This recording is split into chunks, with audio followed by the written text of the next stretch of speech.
رشوت کے لینے دینے پر نبی پاک صلی اللہ علیہ وسلم کی زبان اقدس سے بہت سخت وعیدیں وارد ہوئی، یہاں تک کہ نبی کریم صلی اللہ علیہ وسلم نے فرمایا کہ رشوت لینے والا اور دینے والا دونوں جہنمی ہیں، یعنی کہ کوئی گنجائش ان کے لیے نہیں چھوڑی گئی۔ اس کی وجہ بھی یہ ہے کہ یہ ایسا برا عمل ہے کہ جو لینے دینے والے کی ذات تک محدود نہیں رہتا،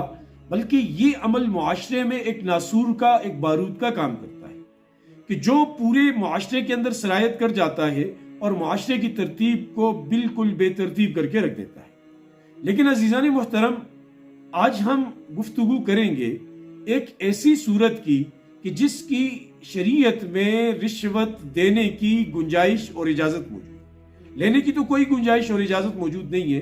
دینے کی ایک صورت میں گنجائش موجود ہے۔ باقی تو کسی صورت میں نہ رشوت بندہ لے سکتا ہے نہ دے سکتا ہے، سوائے اس ایک صورت کے، وہ یہ کہ جب کوئی بندہ اپنا جائز حق لینا چاہ رہا ہو اور اس کو وہ جائز حق نہ مل رہا ہو اور اگلے اس سے رشوت کا مطالبہ کر رہے ہوں اور اسے چاروں ناچار دینی پڑے، اور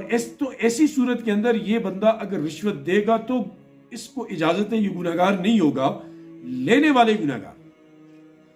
یعنی ایسی صورت جس میں یہ اپنا حق لے سکے،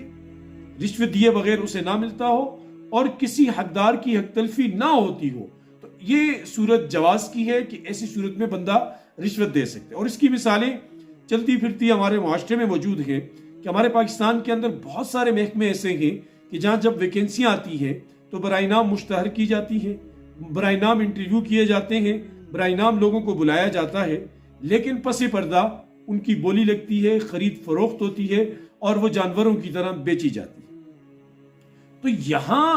اکثر دیکھنے میں یہ آیا ہے کہ جو مستحق اسٹوڈنٹس ہوتے ہیں، جنہوں نے جان مار کر پڑھا ہوتا ہے، محنت کی ہوتی ہے، وہ رہ جاتے ہیں، اور بالکل نکٹھو قسم کے لوگ جو سیاسی لوگوں کے گماشتے وغیرہ ہوتے ہیں، ان کے گھر کے لوگ ہوتے ہیں، تو وہ پیسے دے کر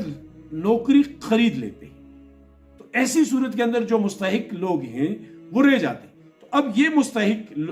اسٹوڈنٹس، یہ مستحق طلباء، یہ مستحق نوجوان جو اہل ہیں، مستحق ہیں، لیکن رشوت نہ دینے کی وجہ سے ان کی نوکری لگتی نہیں، تو یہ اگر رشوت دیں تو مجبوراً ان کو رشوت دینی پڑے تو یہ دے سکتے ہیں، اور یہ دینا ان کے لیے جائز ہوگا، اور ان کے اوپر دینے کا گناہ اور وبال نہیں ہوگا، لینے والے کے اوپر اس کا گناہ اور وبال۔ ایسی بہت ساری صورتیں ہیں، یہ گاڑیوں کے چالان وغیرہ، ٹرانسپورٹ کے اندر بھی یہ معاملہ دیکھنے میں آتا ہے، اور پورا پاکستان تقریباً ایسی کرپشن کا گڑھ بن چکا ہے۔ اللہ ہمیں سمجھ کی